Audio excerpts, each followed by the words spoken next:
I wanted this since I was 5 years old. I'm now 21, and time is running out. Of course, looking back, I realized I had lots of time. But in September 2001, all I knew was that playing the game I loved more than anything in the NHL was the only option. There was no plan B. My heart is pounding. I am here to earn a spot on the Detroit Red Wings of the National Hockey League. The fact that people are already talking about this as one of the best teams in history isn't going to make things any easier.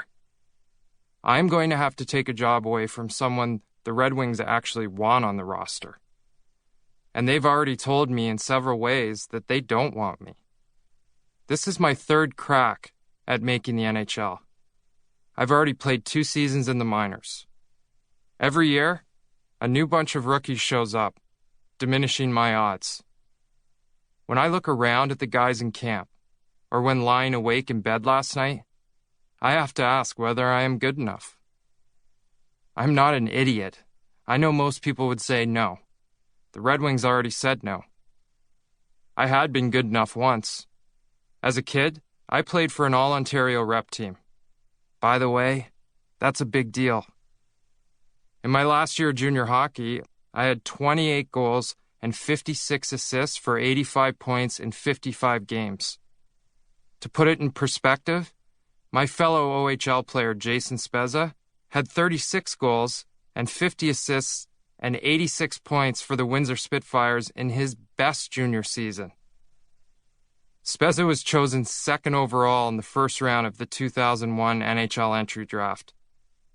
He was beaten out by Ilya Kovalchuk, who was drafted first and tore up the NHL for a while before walking away from $77 million and 12 years on his contract with New Jersey to play in Russia.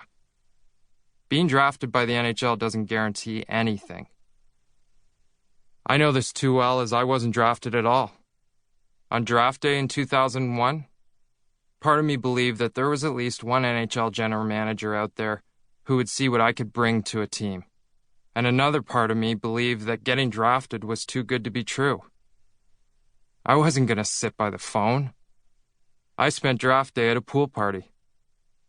When I came home, neither of my parents even mentioned the draft, and I didn't ask if anyone had called.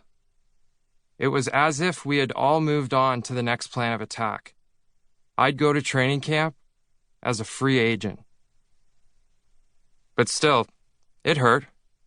No one wanted me. Nearly 300 guys were taken, and not one GM wanted to use a 9th-round pick on me. Well, I know why. The knock on me was that I was a bad teammate. Did this mean that I stole other players' girlfriends? That I was an arrogant puck hog? That I put Tiger Balm in guys' jock straps and thought it was the funniest thing ever when they tried to extinguish the 3-alarm fire burning up the family jewels? No, none of the above. What it meant was that I played to win on every shift, and some other players don't see the game that way. So I would let them know that they could do better. Since no one likes to be called out for dogging it, the rap landed on me that I was bad in the room, which in hockey speak means you're not one of the guys.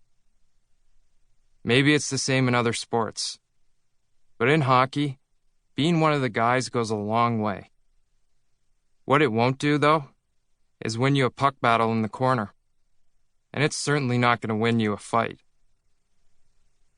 So if I wasn't going to make it as everyone's best friend and all-around good guy, well, I'd have to make it as the opposite. I did have one friend in Detroit, though. I knew Chris Draper from growing up in the same town that he did, Scarborough, Ontario, which is part of Toronto, but so far from the city center that it's known as Scarberia.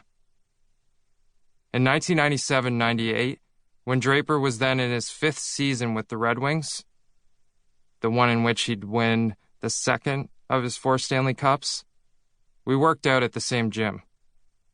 I was playing for the Ontario Under-17 team, which fell under the umbrella of the Canadian National Hockey Program. So As elite players, we trained at the same facility as pros like Drapes. He had success, money, and a lovely wife. He was a good husband, and he took care of everyone around him. He was close with his dad, he had friends, and when he let loose, he could put any frat boy to shame. He was the best guy. Drapes also had the Red Wing workout gear, which was sponsored by Nike and which was very foreign to a Canadian kid. We had Bauer, and that was it. Draper would show up in this gear and hand it out to guys like me. I saw how organized and disciplined and dedicated he was. And at that moment, I was the most in awe of anyone that I had ever been.